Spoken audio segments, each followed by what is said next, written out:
Salut à tous et bienvenue sur la séance de Badjos. Aujourd'hui, on va parler de Under the Silver Lake, film réalisé par David Robert Mitchell qui nous a fait précédemment It Follows, qui était excellent, que je recommande à tous. Ce film raconte l'histoire de Sam, qui est joué par Andrew Garfield, et Sam va rencontrer sa nouvelle voisine qui est Sarah. Ensemble, ils vont un petit peu flirter, faire connaissance, mais du jour au lendemain, Sarah disparaît mystérieusement. Et Sam va partir à sa recherche parce qu'il a eu un gros coup de cœur pour cette fille et du coup il va à tout prix la retrouver. Donc ses recherches vont l'emmener dans tout Los Angeles et il va découvrir les secrets les plus noirs, les plus mystérieux de la ville de LA. On ne peut pas en dire trop sur ce film parce que c'est quand même très spécial. Moi tout ce que je peux vous dire c'est que j'ai adoré ce film. Voilà. Alors c'est simple, hein, dans la projection, je pense que il y a au moins 30-40 personnes qui sont parties avant la fin. Donc, ça montre que c'est soit on aime, soit on déteste. Moi, j'ai adoré. C'est une sorte de mélange entre du David Lynch et du Hitchcock. C'est très spécial. C'est génial. Franchement, pour moi, c'est génial. Donc, on va un petit peu débriefer ça ensemble. Alors déjà, les points forts. La réalisation, elle est juste dantesque. Une réalisation totalement dingue.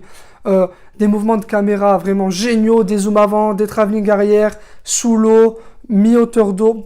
Franchement, la réa, elle est terrible. Voilà. Ensuite, la photo du film, je pense que c'est ça le gros point fort, elle est juste splendide. On a des nuances avec du bleu ciel, du jaune, du rose, beaucoup de couleurs fluo, ce qui donne vraiment un cliché vraiment top. Franchement, c'est vraiment super. Et une mise en scène qui est vraiment jubilatoire, c'est-à-dire que la mise en scène, elle nous offre des plans qui nous hantent après le film. Si on se dit, oh mais ce plan, il était juste incroyable. On pourrait faire des milliards de fonds d'écran juste terribles, juste avec ces plans. Il y a des plans top. Donc voilà, il y a une technique sur ce film, c'est clairement le point fort du film, qui est juste ahurissante. Vraiment, une technique ouf, c'était ouf. Après, dans les points forts, je mettrai Andrew Garfield, qui comme d'habitude, il est excellent. Andrew Garfield, je pense qu'il sait tout jouer en fait. Je pense que ce mec, il sait tout faire. Et l'Oscar pour bientôt. Pour bientôt l'Oscar, c'est sûr et certain, Andrew Garfield, il est génial. Voilà. Ensuite, ce film, malgré... c'est un petit peu son pitch, un petit peu en forme de thriller, un petit peu... Il y a quand même beaucoup d'humour dedans, beaucoup de scènes de comédie. Et elle fonctionne vraiment superbement bien. C'est-à-dire qu'il y a au moins 2-3 scènes où vraiment toute la salle a rigolé. Et franchement, même moi, j'étais mort de rire. C'était génial. Franchement, c'était top. Je peux pas trop vous en dire, mais... Bon, vous verrez, l'humour fonctionne très très bien dans ce film. Après, en chose un petit peu moins réussie, on pourrait mettre le rythme du film. Alors, c'est-à-dire que le film, il dure quand même 2h20. Et je pense que si on enlève 20 minutes à ce film, on est au bord du chef-d'œuvre, je pense.